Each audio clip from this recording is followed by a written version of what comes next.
가야산 깊숙한 곳, 나뭇잎이 황금빛으로 물들기 시작하는 가을 아침. 해인사는 여느 때처럼 고요했다. 안개가 절벽을 감싸고 고목들 사이로 조용히 떨어지는 이슬은 천년의 세월을 말없이 증언하는 듯했다. 이곳은 세속과 단절된 공간, 오직 수행과 자비만이 숨쉬는 곳이었다. 하은은 아직 어린 비군이었다. 16살 때 부모를 잃고 해인사에 들어와 수행을 시작했다. 지금 27, 어느덧 10년 넘게 이곳에서 살고 있지만 최근 그녀는 알 수 없는 변화에 휩싸이고 있었다. 식은땀, 아침마다 찾아오는 메스꺼움, 잦은 현기증. 처음엔 계절 감기겠거니 싶었다. 요즘 어린 고아들이 열이 나고 기침을 했기에 간호하느라 피로가 누적된 탓일지도 모른다고 생각했다. 하지만 며칠 전 불당에서 경전을 암송하다가 갑자기 어지러워 쓰러진 이후 그녀는 걱정을 감출 수 없었다. 누구에게도 말하지 않은 채 그녀는 몰래 산 아래 마을로 내려가 보건소를 찾았다. 하은은 하얗게 질린 얼굴로 의사 앞에 앉아 검사 결과를 기다렸다. 하은 씨. 의사는 말끝을 흐리며 조심스레 말을 이었다. 임신입니다. 순간 시간이 멈춘 것 같았다. 하은의 손이 떨렸고 눈동자가 흔들렸다. 말도 안 돼요. 저는 중이에요. 단 한 번도 남자와 그런 관계를 가진 적이 없어요. 어떻게 이런 일이. 의사는 안쓰러운 눈빛을 띠며 차트를 가리켰다. 검사 결과는 분명합니다. 원하신다면 대형 병원에 추가 검사를 의뢰해드릴 수 있어요. 하은은 대답하지 못했다.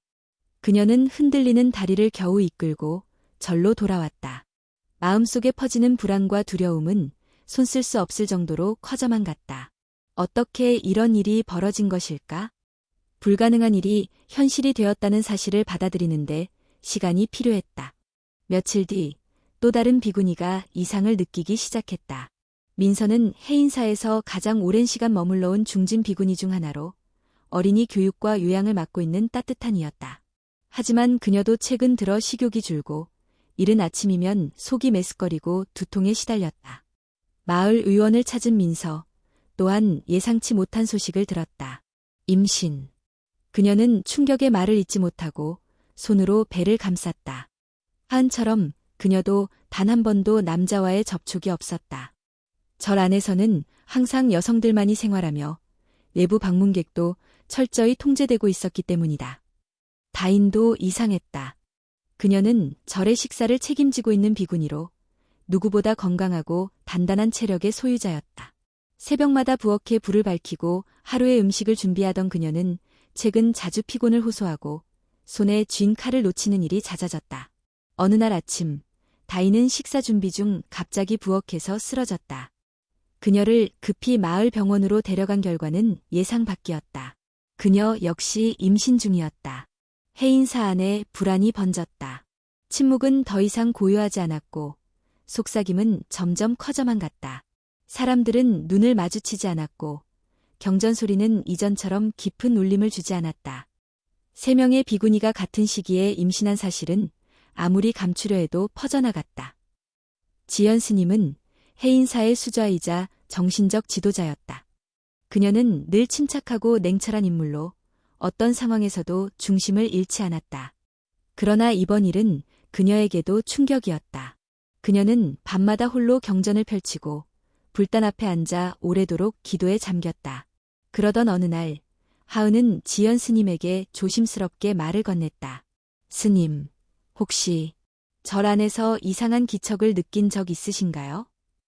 지연은 고개를 끄덕였다. 나도 몇 달 전부터 새벽이면 누군가 우리를 지켜보는 듯한 기분이 들었다. 그날 밤 하은은 자신의 방에서 청소를 하다 오래된 찬장을 뒤적이다가 이상한 상자를 발견했다. 낡고 빛바랜 상자 안에는 손바닥 크기의 검은 장치가 들어있었다. 무언가 불길한 느낌이 들었다. 그녀는 곧장 그 장치를 지연 스님에게 보여주었다. 지연은 그것이 소형 카메라임을 단번에 알아차렸다. 그녀는 곧바로 민서와 다인을 불러와 절 전체를 수색했다. 예상대로 부엌, 공동침실, 불당 등 여러 곳에서 비슷한 장치가 추가로 발견되었다. 하은의 얼굴이 창백해졌다. 누군가 우리를 지켜보고 있었어요. 지현의 눈빛은 서늘해졌다. 단순한 장난이 아니야. 이건 의도적인 침입이야. 그리고 이건 단지 촬영이 목적이 아닌 것 같아. 그녀는 입술을 굳게 다물고 조용히 말했다.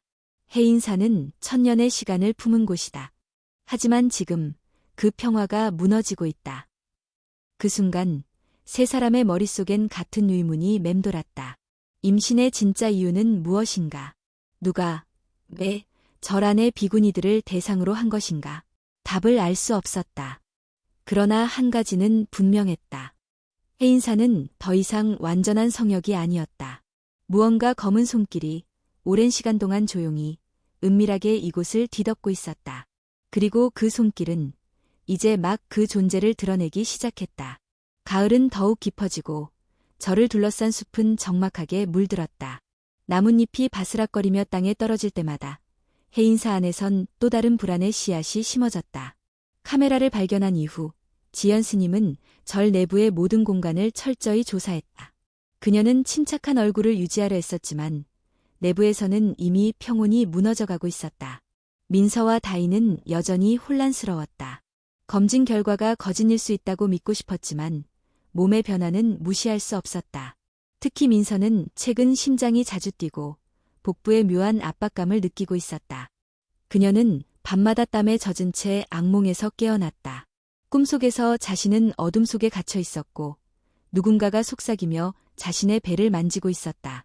하은은 여전히 말수가 줄어들었고 방 안에 틀어박혀 경전만을 읽었다. 그녀는 매일같이 자신을 다그쳤다. 내가 뭘 잘못한 걸까? 나는 왜 이런 일을 겪고 있는 걸까?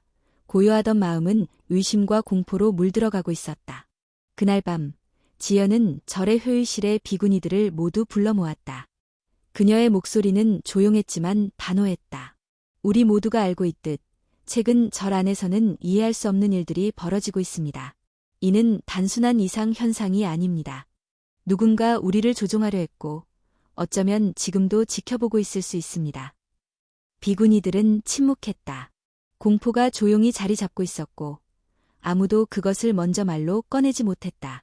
지연은 계속했다. 우리는 해인사의 수행자입니다.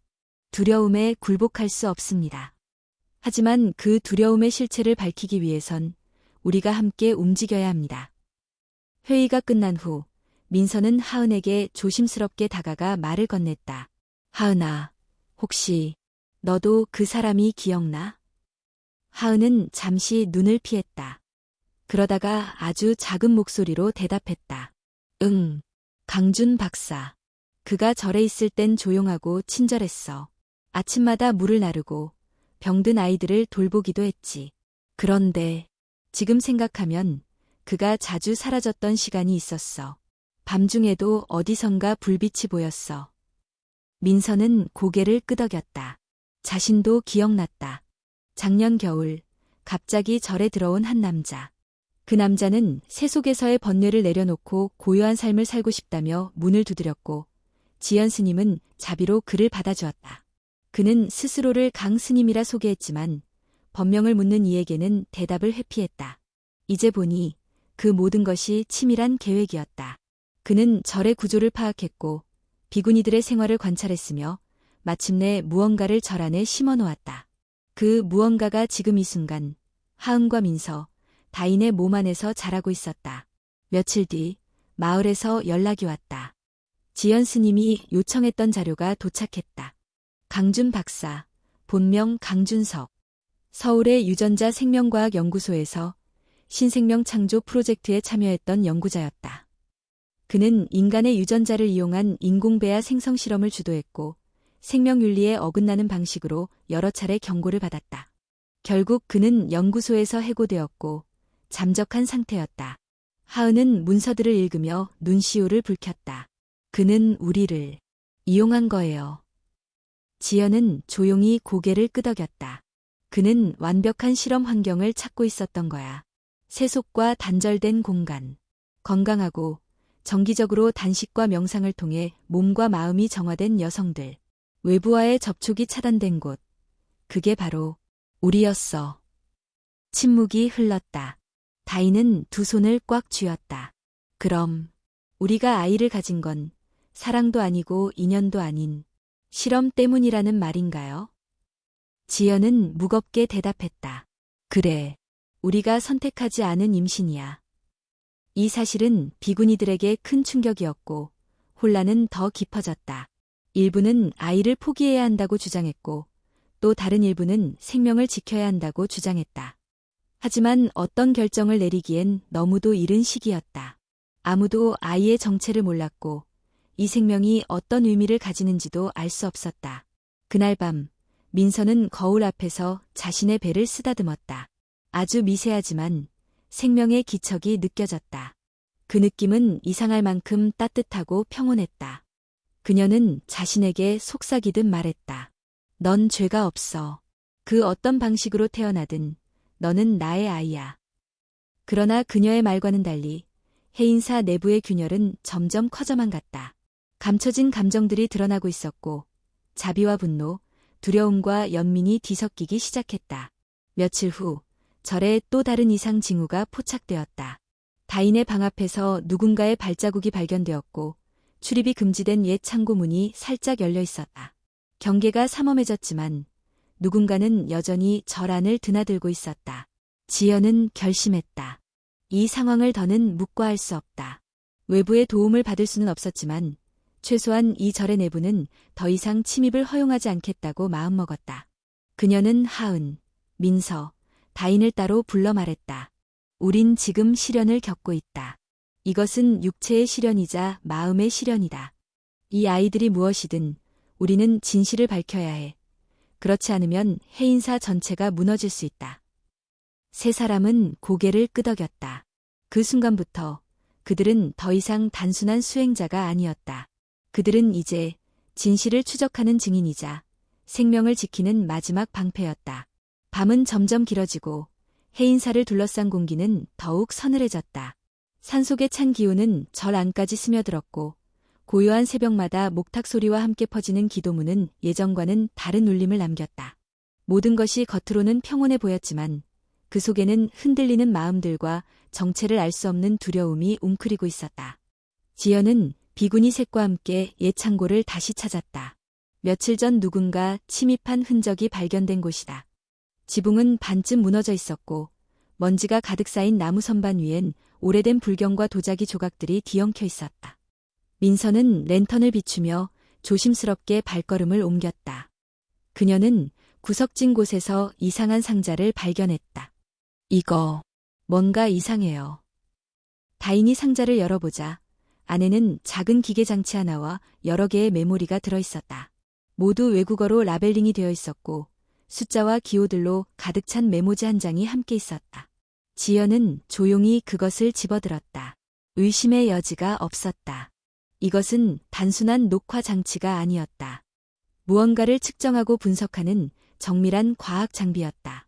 하은이 입을 열었다. 박사가 여기에 실험실을 만들었던 것 같아요. 우리 몸 안에서 무언가를 관찰하고 기록했던 거예요. 그 말에 민서와 다인은 동시에 숨을 삼켰다. 이제 모든 퍼즐 조각이 하나씩 맞춰지기 시작했다. 그들은 단지 피험자였고 절은 실험실이었다. 침묵이 흐르는 동안 지연은 메모리를 챙기며 말했다. 이 장비를 해석할 수 있는 사람을 찾아야 해. 우리가 이해할 수 없는 영역이야. 하지만 여기서 멈추면 더 큰 위험이 다가올 거야. 며칠 후 지연은 자신이 과거에 인연을 맺었던 불교과학연구소의 교수 한 명에게 몰래 메모리를 전달했다. 그는 은퇴한 과학자였으며 불교적 세계관과 과학적 사고를 접목하려는 시도를 해온 인물이었다. 이름은 박정훈. 그는 서울 근교의 작은 사찰에서 조용히 생활하고 있었다. 며칠이 지나자 박정훈 교수로부터 연락이 왔다. 그의 목소리는 낮고 무거웠다. 지연 스님, 이건 단순한 감시용 장비가 아닙니다. 메모리 안에는 생체 정보가 저장돼 있습니다. DNA 구성, 세포 분열 단계, 호르몬 반응 등 실시간으로 데이터가 기록된 겁니다. 그게 무슨 뜻이죠?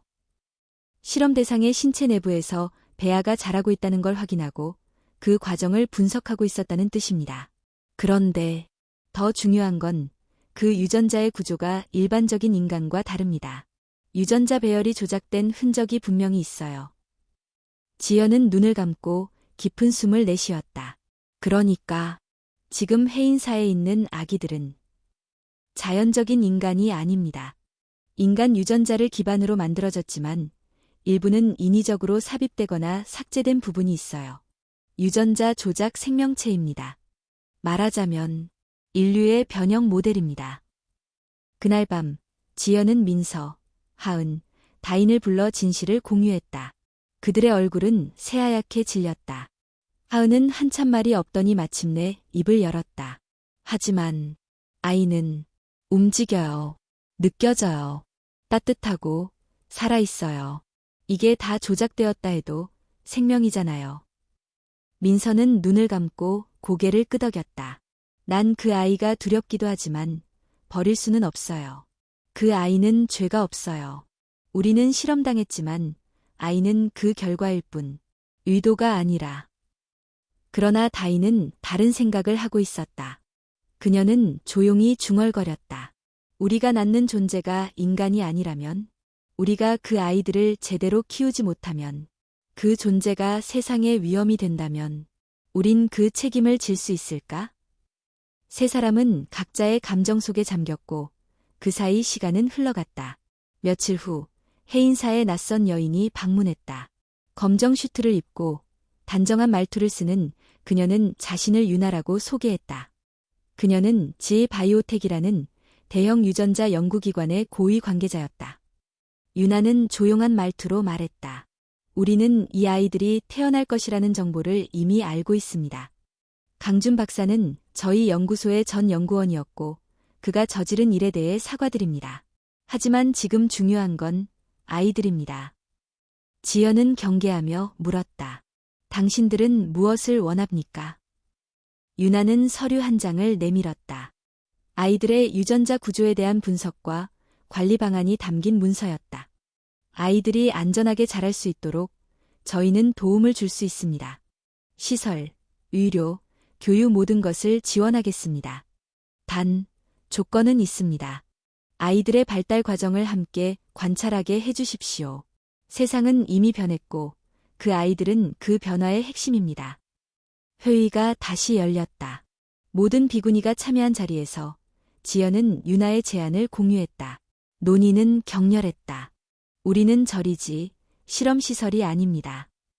아이들의 안전을 생각해야 합니다. 우리가 감당할 수 없는 문제가 생기면 어떡합니까? 그 아이들은 실험체가 아닙니다. 어떤 의도로 태어났든 이제는 생명입니다. 논의는 결론 없이 끝났고 마음속 균열은 더 깊어졌다. 비구니들 사이에서도 의견이 나뉘기 시작했다. 일부는 아이들을 세상에 맡겨야 한다고 주장했고 일부는 절에서 보호해야 한다고 고집했다. 지연은 그날 밤 홀로 불당에 앉아 초를 밝혔다. 작은 촛불 하나가 어둠 속에서 떨고 있었다. 그녀는 스스로에게 물었다. 나는 정말 올바른 길을 걷고 있는가? 자비와 책임은 언제나 함께 갈 수 있는가? 그녀의 눈앞에는 해인사의 불상이 보였지만 그 안에 있는 답은 알 수 없었다. 대답 없는 침묵만이 다시 한번 저를 감쌌다. 유나가 떠난 후 해인사는 더욱 조용해졌다. 그러나 그 고요함은 예전의 평온이 아니었다. 그것은 무거운 침묵, 결정을 내리지 못한 공동체의 무력한 정적이었다. 비구니들은 각자의 방으로 돌아갔지만 누구도 예전처럼 마음 편히 경전을 펼치거나 기도에 집중할 수 없었다. 지연은 몇 날 며칠을 밤샘하며 고민했다. 유나의 제안을 받아들이는 것이 과연 옳은가?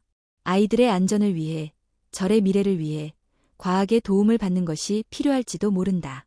하지만 그 대가가 관찰이라면, 다시 그 아이들이 실험의 대상으로 전락한다면, 그녀는 쉽게 결정을 내릴 수 없었다. 민서는 점점 몸이 무거워졌고 다인도 초조함을 감추지 못했다. 하은은 여전히 침묵을 지키며 방 안에 머물렀지만 그녀의 눈빛은 점점 결연해지고 있었다. 어느 날 하은은 지연에게 찾아와 말했다. 스님, 만약 그들이 다시 찾아오면 저는 제 아이를 절대 넘기지 않을 거예요. 어떤 이유에서도요. 지연은 하은의 두 눈을 똑바로 바라보며 고개를 끄덕였다. 그녀는 그 안의 맹목이 아닌 의지를 보았다. 그리고 동시에 두려움도 보았다. 그 두려움은 단순히 외부의 침입에 대한 것이 아니라 자신이 낳을 존재에 대한 두려움이었다. 며칠 뒤 다인이 불안한 얼굴로 지연을 찾아왔다.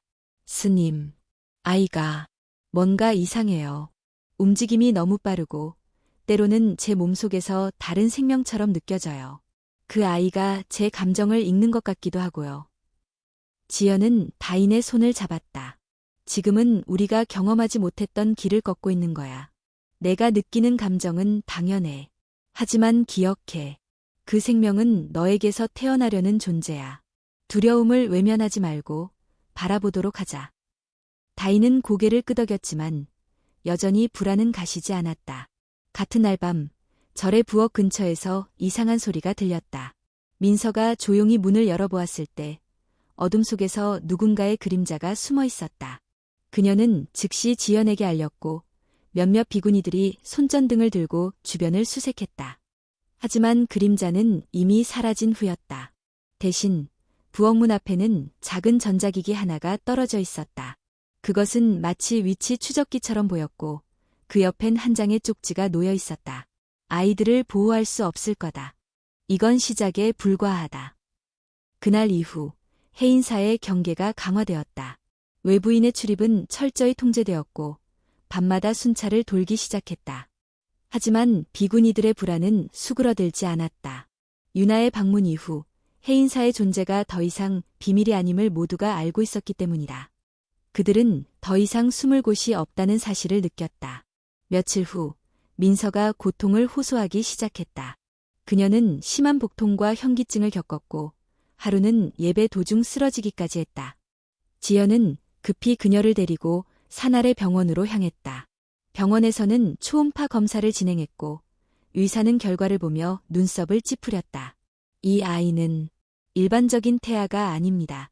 뇌 발달 속도가 비정상적으로 빠릅니다. 심장 박동수도 성인에 가깝고 신체 장기의 성장 속도도 평균보다 3배 이상 빨라요. 민서는 얼굴이 하얘졌다. 그럼 괜찮은 건가요? 의사는 대답을 주저했다. 어떻게 성장할지 예측이 어렵습니다. 지금까진 건강해 보이지만 이 속도로 자라면 출산 시 문제가 생길 수도 있어요.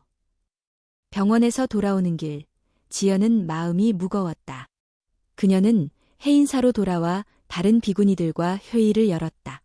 모두가 초조한 눈빛을 하고 있었고 그 자리에선 드디어 본격적인 갈등이 터져나왔다. 이대로 두면 더 큰 문제가 생깁니다. 우리가 아이를 키울 능력이 있는 건가요? 절은 자비의 공간입니다. 우리 손으로 태어난 생명을 어떻게 외면합니까? 하지만 그 아이들은 자연의 법칙을 따르지 않았습니다. 이건 인간의 교만이 만든 결과입니다. 회의는 몇 시간 동안 이어졌고 결국 결론을 내리지 못한 채 끝났다. 각자의 방으로 돌아가는 비구니들의 발걸음은 무거웠고 해인사 전체에 긴장감이 퍼져갔다. 그날 밤 하은은 잠에서 깼다.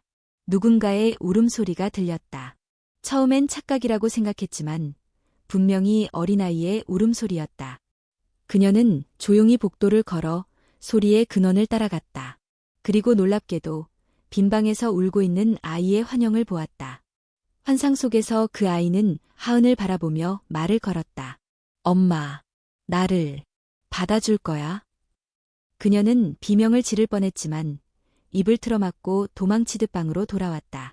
식은땀이 흘렀고 가슴은 미친 듯이 뛰었다.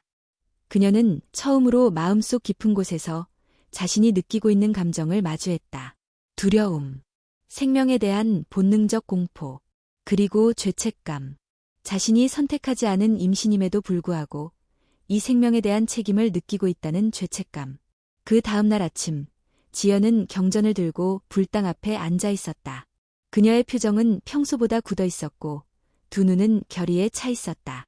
그 순간 그녀는 마음속으로 결심했다. 이 아이들이 무엇이든 해인사는 그 책임을 피하지 않겠다. 인간이 저지른 일이라면 인간이 감당해야 한다. 자비란 무지한 온정을 뜻하지 않는다. 그것은 고통을 껴안는 용기이다. 지연은 자리에서 일어나 천천히 말하였다. 이 아이들이 이 땅에 태어난 이상 우리는 그들을 버리지 않을 것이다. 설령 그것이 세상을 거스르는 일일지라도. 진실을 밝히는 것, 그것이 우리가 할 첫 번째 일이다. 그리고 그녀는 강준이 남긴 실험의 흔적을 정리하고 그것을 공론화할 계획을 세우기 시작했다. 그녀는 더 이상 이 싸움이 단지 절안의 문제가 아님을 알고 있었다. 이제 세상 전체가 그 아이들과 마주해야 할 때가 다가오고 있었다. 민서의 상태는 점점 위급해졌다. 해인사의 비구니들은 번갈아 그녀의 곁을 지켰지만 민서의 고통은 잦아들지 않았다. 하은은 민서의 이마에 찬 수건을 대며 조용히 기도했고 다인은 그녀가 숨을 가쁘게 몰아쉬는 모습을 보며 가슴을 부여잡았다. 그날 새벽 민서는 갑작스럽게 진통을 호소하며 몸을 웅크렸다. 그녀의 눈빛에는 고통뿐만 아니라 두려움도 서려 있었다. 지연은 재빨리 조치를 내렸다. 민서를 아래 병원까지 데려갈 시간은 없다. 이 안에서 출산해야 한다. 모두 준비하자. 그녀의 목소리는 흔들리지 않았지만 손끝은 분명 떨리고 있었다. 해인사의 법당이 응급 분만실로 바뀌었다. 하은과 다인은 뜨거운 물을 준비하고 깨끗한 천을 가져왔다. 민서는 땀에 젖은 채 이를 악물며 고통을 참았다. 경전 소리 대신 그녀의 신음과 숨소리가 법당을 가득 채웠다. 몇 시간 후 민서의 품에 작은 생명이 안겼다. 아이는 놀랍도록 건강했고 바로 울음을 터뜨렸다. 그러나 울음소리는 낮고 굵었으며 그 울음에 법당의 공기가 잠시 멈춘 듯한 느낌이 들었다. 아이는 여자아이였고 태어난 순간부터 또렷한 눈빛으로 주위를 살펴보았다. 서연, 서연이라 부르고 싶어요. 민서가 떨리는 목소리로 말했다. 지연은 고개를 끄덕였다. 좋은 이름이야. 맑고 투명하고 흔들리지 않게 자라기를. 그러나 그 아이, 서연은 단순한 신생아가 아니었다. 첫날부터 눈을 맞추고 사람의 움직임을 따라 시선을 옮겼다.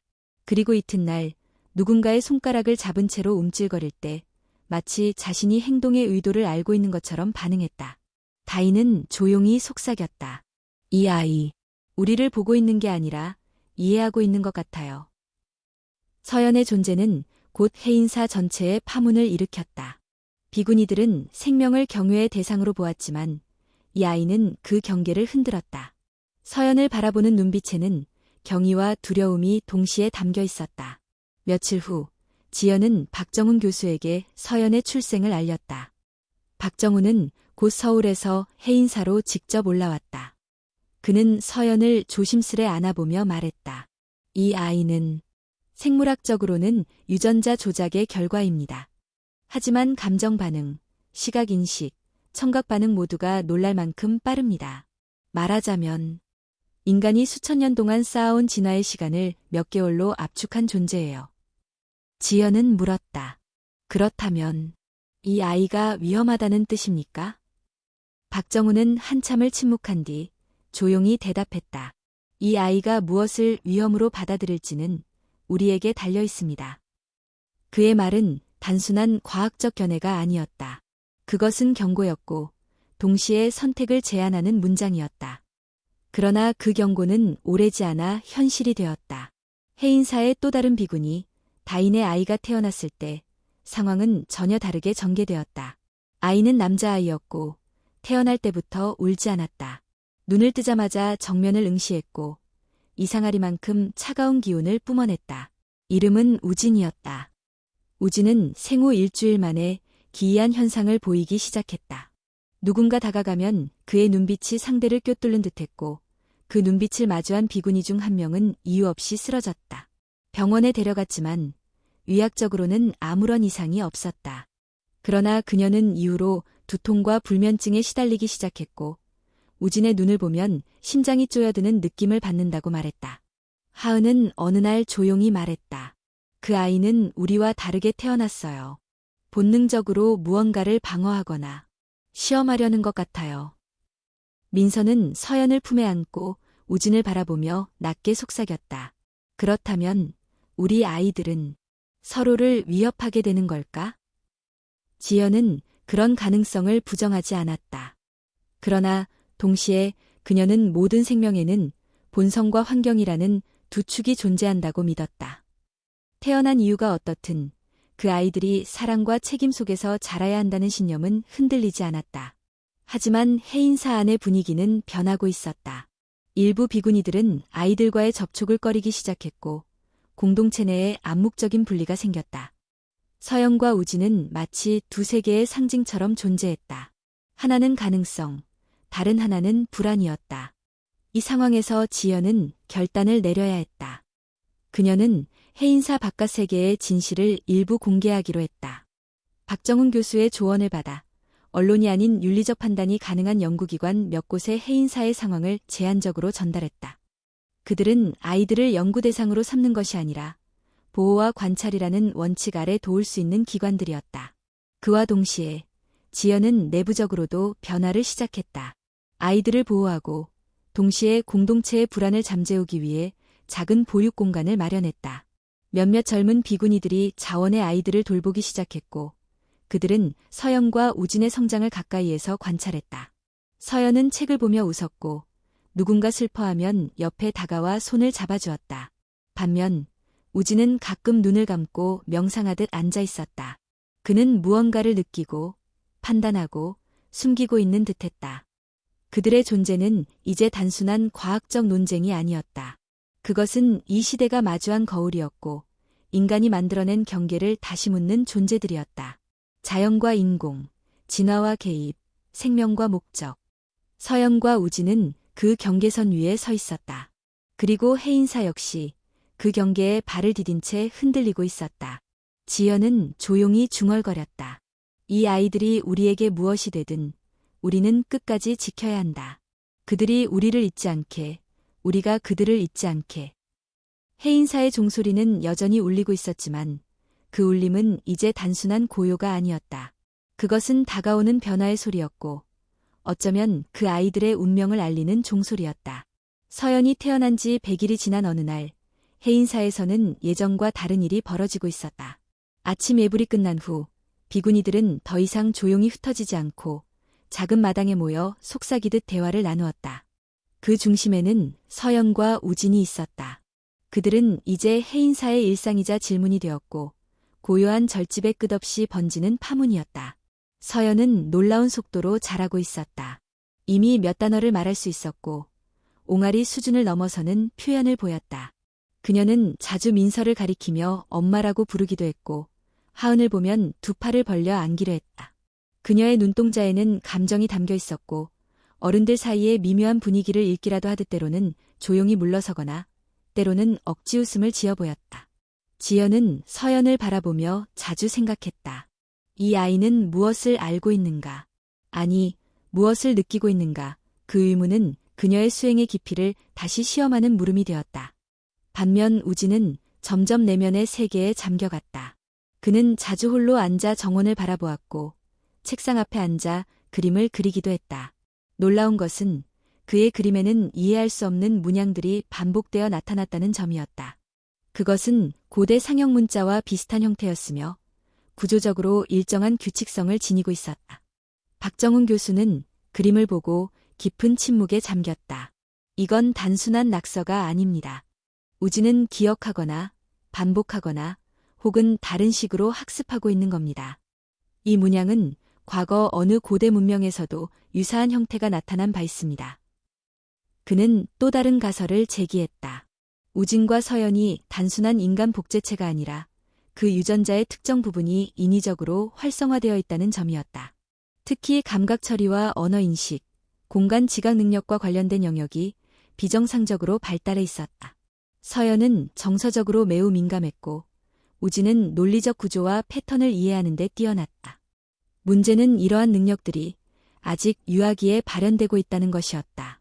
사회성, 감정 조절, 공감 능력이 충분히 발달하지 않은 상태에서 강력한 인지 능력을 갖는 것은 양날의 검과도 같았다.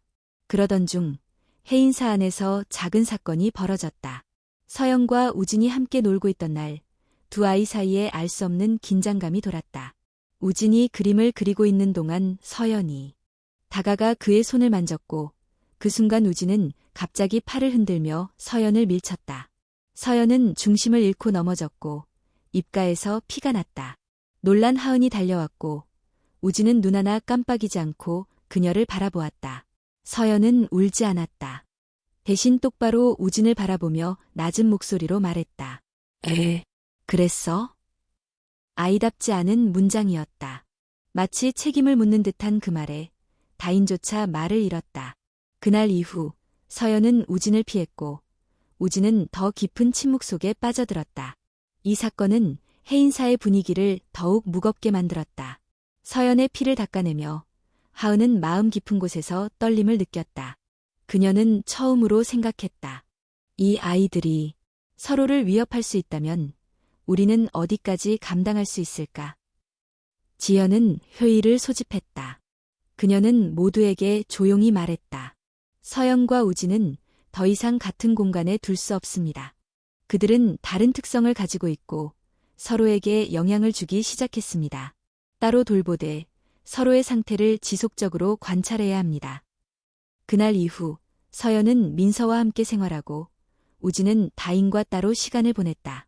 두 아이는 어른들보다 조용했고 서로에 대해 이야기하지 않았다. 하지만 감정은 남아있었다. 특히 우진은 자주 창밖을 응시하며 알 수 없는 말을 중얼거렸다. 어느 날 다인은 그가 종이 위에 쓴 단어 하나를 발견했다. 탈출. 그녀는 박정훈 교수에게 그 단어를 보여주었다. 그는 심각한 표정으로 말했다. 우진은 자신이 억눌리고 있다고 느끼는 것 같습니다. 어쩌면 감정적 제약보다 더 깊은 수준에서 무언가를 원하고 있을지도 모르죠. 지연은 혼자 불당에 앉아 그 말을 되새겼다. 이제 이 싸움은 단순한 육체의 문제가 아니라 의지와 본성, 성장의 문제로 넘어가고 있었다. 그녀는 아이들이 단순히 과학의 산물이 아니라고 믿고 싶었다.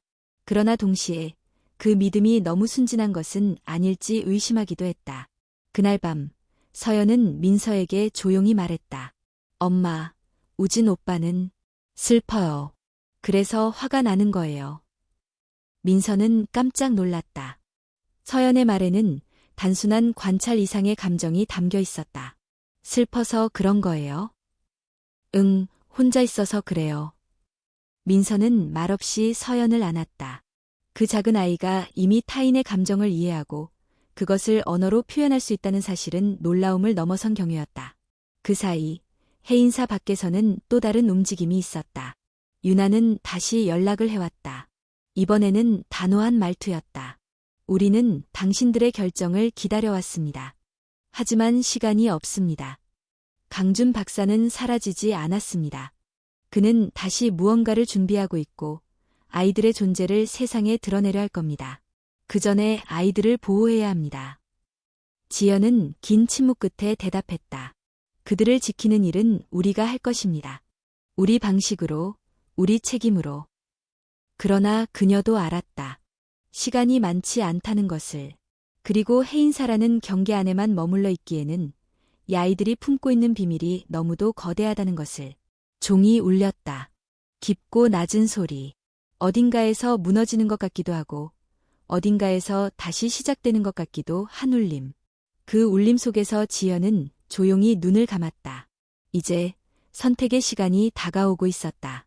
그리고 그 선택은 해인사의 운명뿐 아니라 아이들의 미래, 더 나아가 세상의 균형을 흔들 수 있는 것이었다. 늦가을의 바람이 해인사 지붕의 기와를 스치며 스산한 소리를 냈다. 저를 감싸는 공기는 무거웠고 마치 산 전체가 숨을 죽인 듯한 정적이 이어졌다. 아이들이 태어난 지 시간이 흐르면서 해인사는 더 이상 고요한 수도처가 아니었다.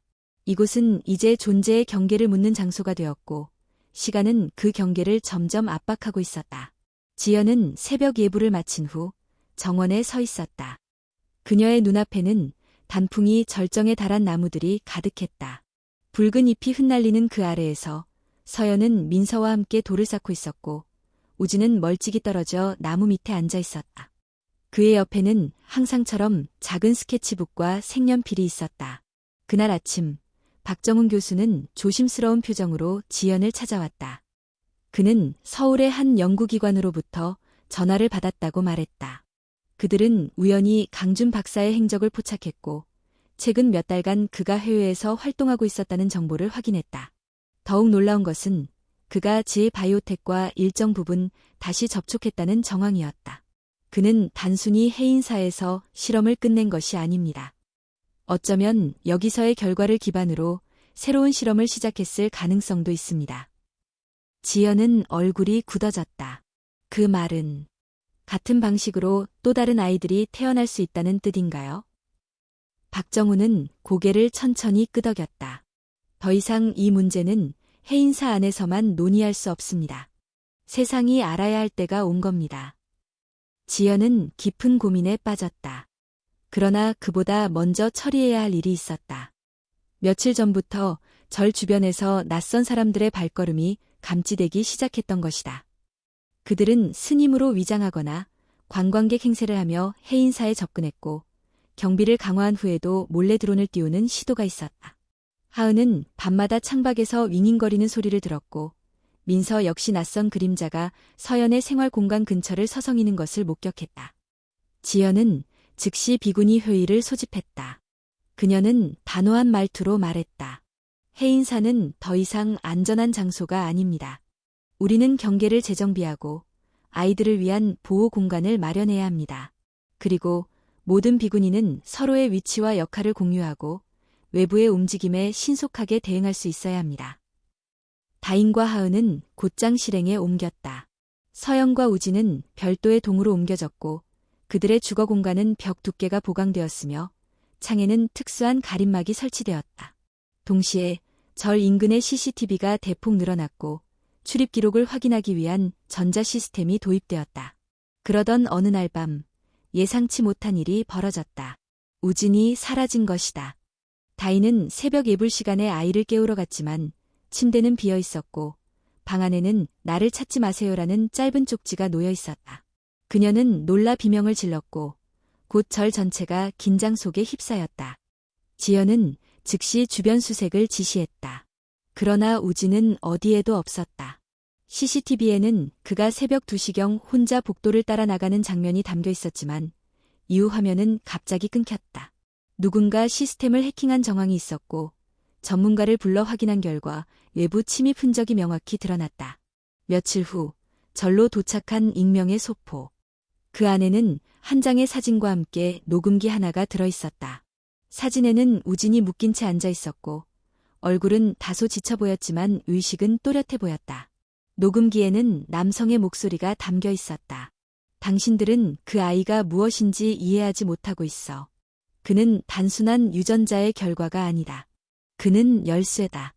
문을 열 수 있는 존재지. 인류의 다음 단계를 향한. 그리고 마지막엔 이렇게 끝났다. 그 아이는 돌아올 거다. 하지만 돌아오는 건 이전의 그가 아닐 수도 있어. 지연은 손에 쥔 녹음기를 조용히 내려놓았다. 박정훈 교수의 얼굴은 굳어 있었고 민서는 충격으로 말을 잇지 못했다. 하은은 주먹을 꽉 쥔 채 말했다. 우리는 너무 늦었을까요?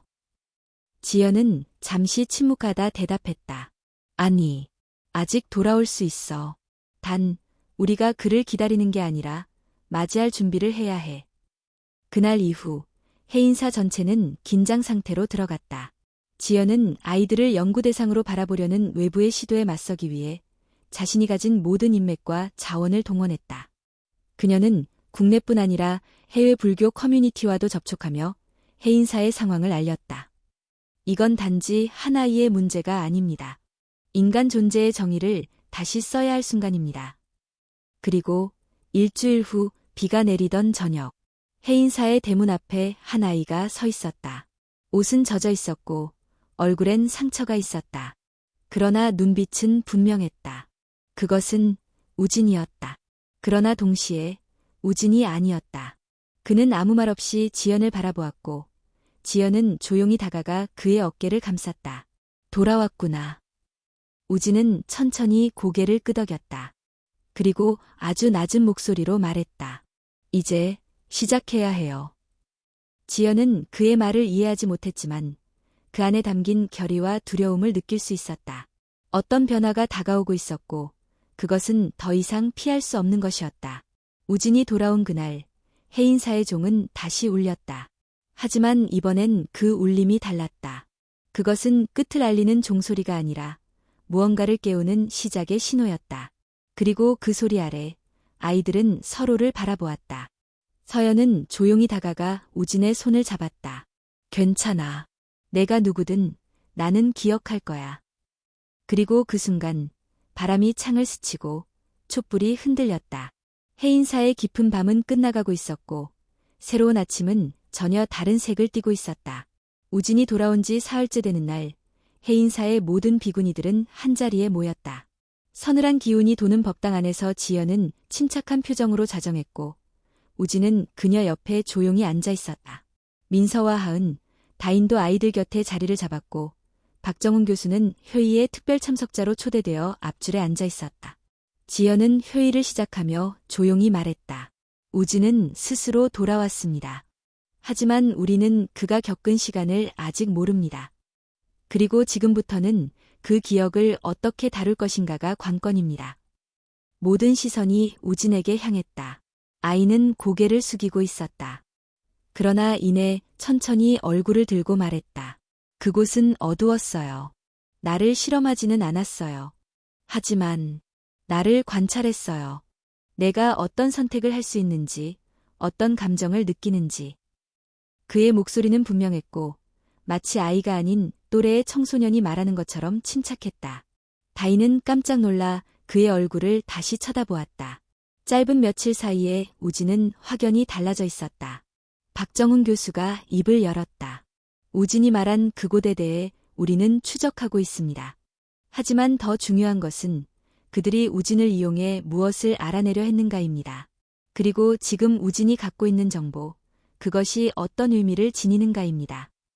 하은은 조심스럽게 물었다. 정말 우진은 우리와 같은 감정을 느끼고 있는 걸까요? 지연은 대신 대답했다. 감정은 만들어지는 것이 아닙니다. 주어지고 성장하고 상호작용 속에서 깊어지는 것입니다. 우진이 우리와 다르게 태어났더라도 그는 지금 이 순간 감정을 선택하고 있는 중입니다. 그 말에 하은은 눈을 감고 조용히 고개를 끄덕였다. 그녀는 서연의 손을 잡고 자신의 심장이 느끼는 것을 믿고 싶었다. 회의가 끝난 후 지연은 박정훈 교수와 함께 우진의 심리 상태에 대해 논의했다. 교수는 한 가지 우려를 조심스레 꺼냈다. 지금 우진은 겉으로는 안정되어 보이지만 내면에는 매우 복잡한 정보와 감정이 혼재해 있습니다. 그가 선택하는 방향에 따라 이 아이의 존재는 세상을 위협할 수도 구할 수도 있습니다. 지연은 그의 말을 가만히 들었다.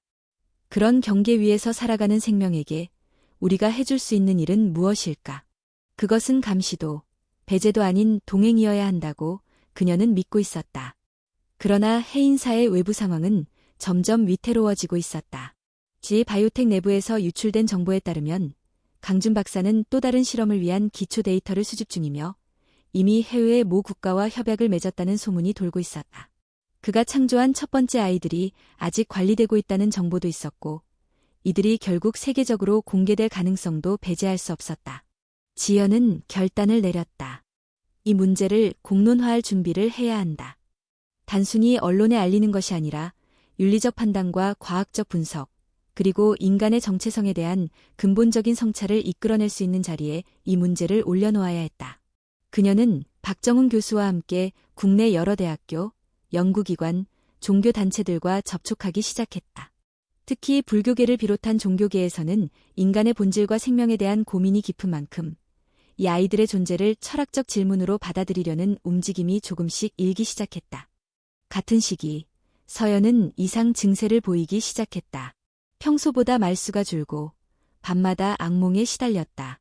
민서는 그녀를 안고 몇 번이나 병원에 데려갔지만 의학적으로는 특별한 문제가 발견되지 않았다. 그러나 서연은 중얼거리듯 말했다. 우진 오빠 안에 다른 무언가가 있어요.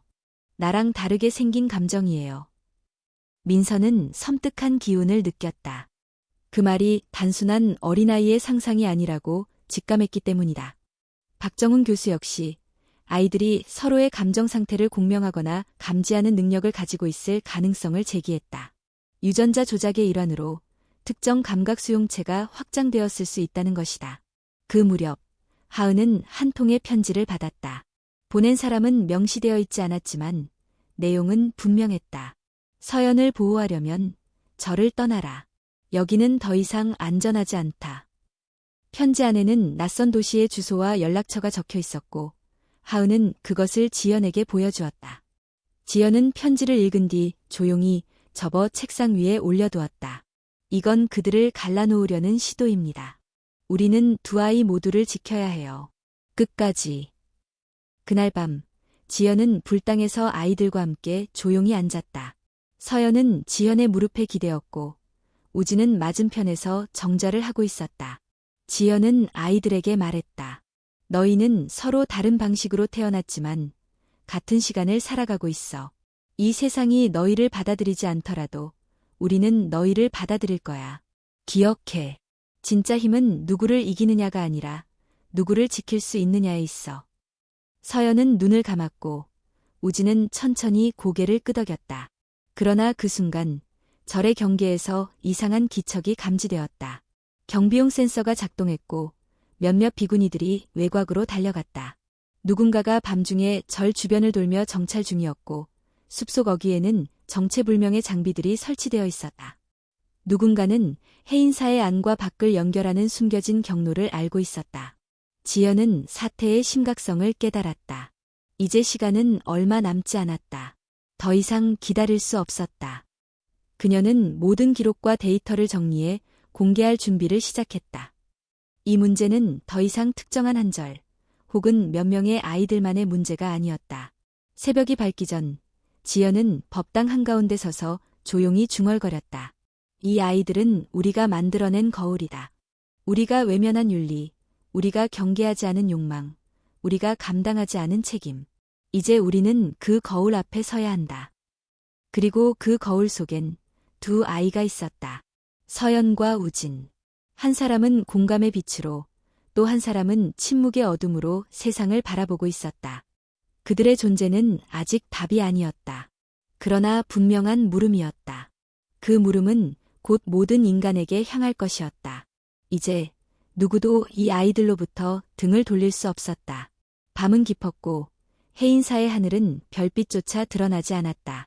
법당의 등불만이 어둠을 희미하게 밝혔고 고요한 침묵 속에서 무언가 예고되지 않은 기척이 서서히 스며들고 있었다. 아이들은 이미 잠들었고 민서와 다희는 교대로 감시를 서며 조용히 절 내부를 순찰했다. 지연은 박정훈 교수와 함께 연구자료를 정리하며 공론화를 위한 마지막 준비를 하고 있었다. 그때였다. 민서가 허겁지겁 법당으로 달려왔다. 그녀의 얼굴은 창백했고 숨이 가쁘게 헐떡이고 있었다. 서연이 사라졌습니다. 법당 안의 공기가 멈췄다. 지연은 곧장 자리에서 일어났고 박정훈 교수는 곧장 컴퓨터 앞에 앉아 CCTV를 확인했다. 아이들이 머무르던 공간은 아무런 침입 흔적이 없었다.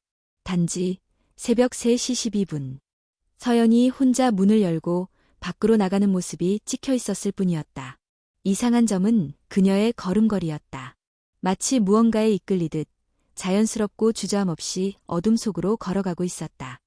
지연은 서둘러 경계 수색을 명령했다. 하은과 다희는 손전등을 들고 숲으로 들어갔다. 밤비가 뿌리고 있었고 낙엽은 물기를 머금은 채 미끄러웠다. 그러나 서연의 작은 발자국은 이따금 흙 위에 찍혀 있었고 그것을 따라가며 그들은 산속 깊숙한 곳으로 향했다. 30분쯤 지났을 무렵 다인이 멈춰섰다. 바위 옆 젖은 낙엽 더미 속에서 무언가 번쩍였다. 작은 금속 장치였다. 그녀는 그것을 주워 들고 눈을 떴다. 이건 위치 추적기입니다. 누가 그녀를 유인한 거예요. 하은의 눈이 흔들렸다. 갑자기 그녀는 무릎을 꿇고 땅을 쳤다. 왜 몰랐을까? 서연은 우진을 감지하고 있었어. 우진 안에 무언가를. 그 순간 하은의 등 뒤에서 작은 소리가 들렸다. 그녀는 깜짝 놀라 뒤를 돌아보았고 그곳엔 서연이 서 있었다. 그녀의 옷은 흙투성이었고 얼굴에는 긁힌 자국이 있었다. 그러나 눈빛은 이전과 달랐다. 그녀는 어딘가 멍한 표정으로 다인을 바라보았다. 엄마, 꿈을 꿨어요. 우진 오빠가 울고 있었어요. 민서와 하은은 그녀를 부둥켜 안고 절로 돌아왔다. 그러나 이 사건은 단순한 실종이 아니었다. 서연은 의식적으로 움직였고 누군가의 의도나 신호에 반응한 듯한 흔적이 있었다. 더욱 충격적인 사실은 서연이 사라진 시간 동안 해인사의 컴퓨터 네트워크가 외부에서 접속 시도를 받은 흔적이 있었다는 점이다. 박정훈 교수는 조사를 마친 뒤 조용히 말했다. 이건 단순한 침입이 아닙니다. 내부 구조와 보안 시스템을 정확히 알고 있는 누군가의 소행입니다. 강준 박사, 혹은 그와 연결된 세력이 해인사를 감시하고 있습니다. 지연은 그 말을 들으며 깊은 숨을 내쉬었다.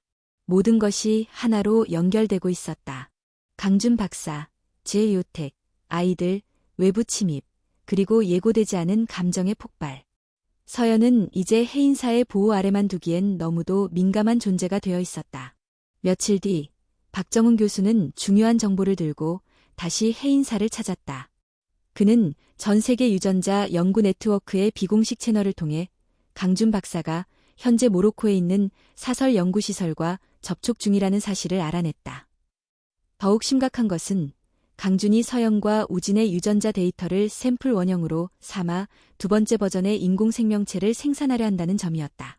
지연은 손을 떨며 말했다. 그 아이들의 복제, 그것이 가능합니까? 박정훈은 무거운 표정으로 대답했다. 이미 시작되었을 가능성이 큽니다. 그리고 이번엔 감정도 양심도 설계되지 않은 형태로 만들어질 것입니다.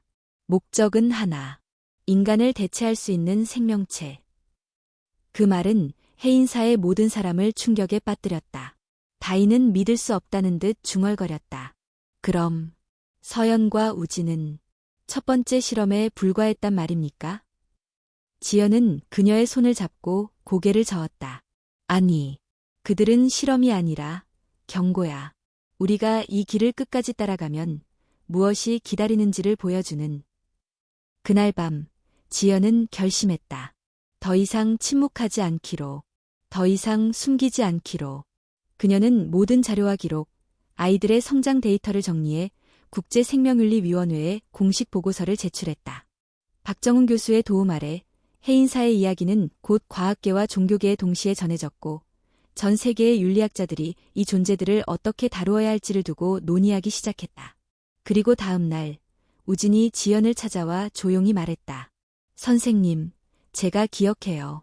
제가 왜 만들어졌는지, 어떤 말을 들었는지. 그들은 저를 통해 문을 열려고 했어요.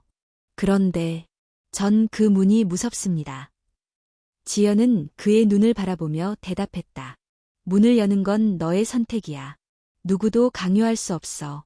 하지만 그 문을 통해 나오는 것이 무엇이든 우리는 함께 감당할 거야. 우진은 천천히 고개를 끄덕였다. 그날 밤 그는 처음으로 서연 곁에 앉았다. 두 아이는 말을 하지 않았지만 서로의 손을 잡았다. 그들 사이에는 말보다 깊은 무언가가 흐르고 있었다. 어쩌면 그것은 우리가 아직 이름 붙이지 못한 감정, 혹은 우리가 잃어버렸던 인간성일지도 몰랐다. 지연은 그 모습을 멀리서 지켜보며 조용히 생각했다. 이 아이들이 지닌 힘은 파괴도, 창조도 아니다. 그것은 거울이다. 우리가 누구였고, 누구로 살아가야 하는지를 비추는. 해인사의 밤은 그렇게 깊어갔다.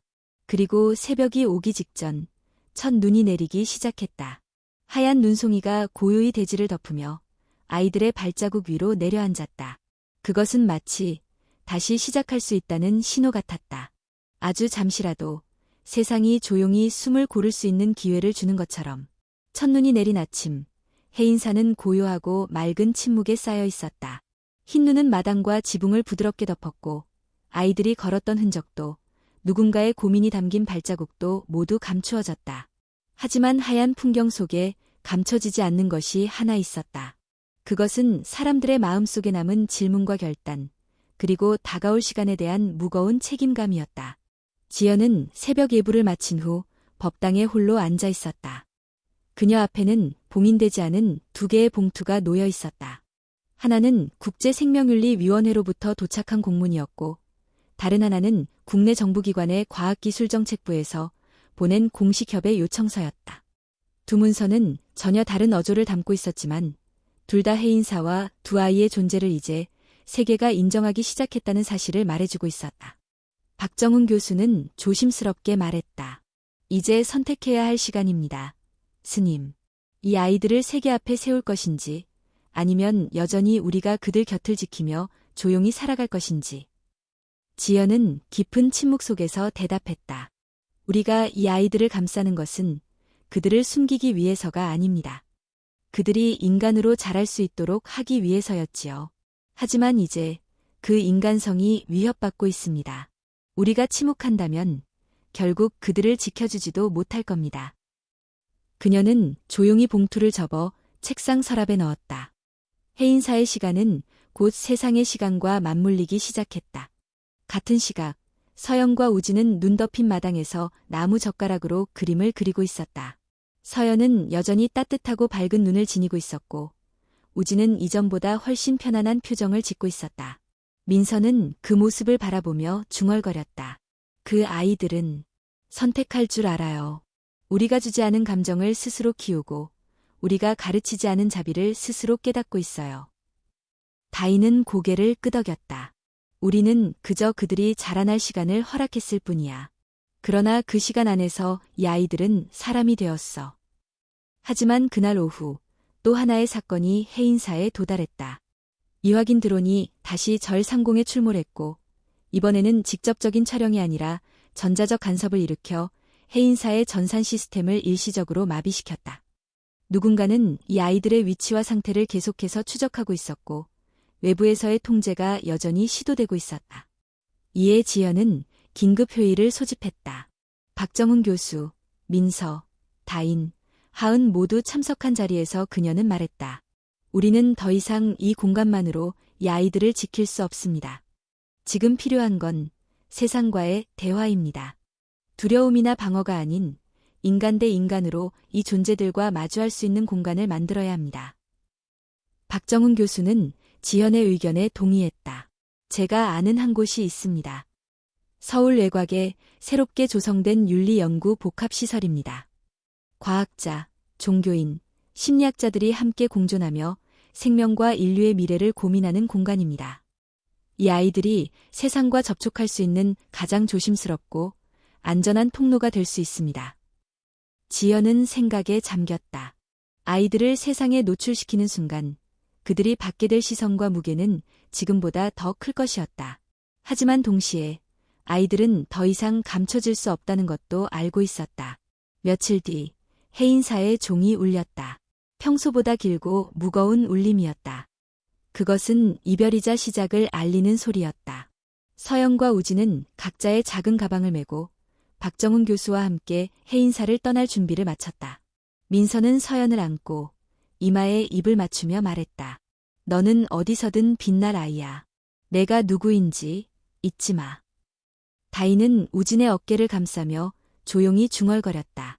세상이 너를 이해하지 못하더라도 내 안의 진심은 반드시 누군가에게 닿을 거야. 지연은 마지막으로 두 아이를 불당 앞에 세웠다. 그녀는 그들에게 짧은 말을 남겼다. 세상이 너희를 어떻게 보든 너희는 너희 자신이 되어야 한다. 인간이란 단어는 머리로 규정되는 것이 아니라 마음으로 완성되는 거란다. 아이들은 고개를 끄덕였고 눈덩이 위에 조용히 발걸음을 옮겼다. 차에 오르기 전 서연은 법당 쪽을 돌아보며 말했다. 이곳은 꿈 같았어요. 따뜻하고 조용했어요. 다시 돌아올 수 있을까요? 지연은 미소를 지으며 말했다. 그리울 때 언제든 돌아오렴. 해인사는 너희의 집이니까. 차가 움직이기 시작했고 눈 덮인 산길을 따라 천천히 사라졌다. 그들의 뒷모습을 바라보며 해인사 사람들은 조용히 두 손을 모았다. 아이들이 향하는 곳이 고통이 아닌 가능성의 길이 되기를, 오해가 아닌 이해의 시작이 되기를 기도했다. 그날 밤 지연은 홀로 법당에 남아 촛불을 밝혔다.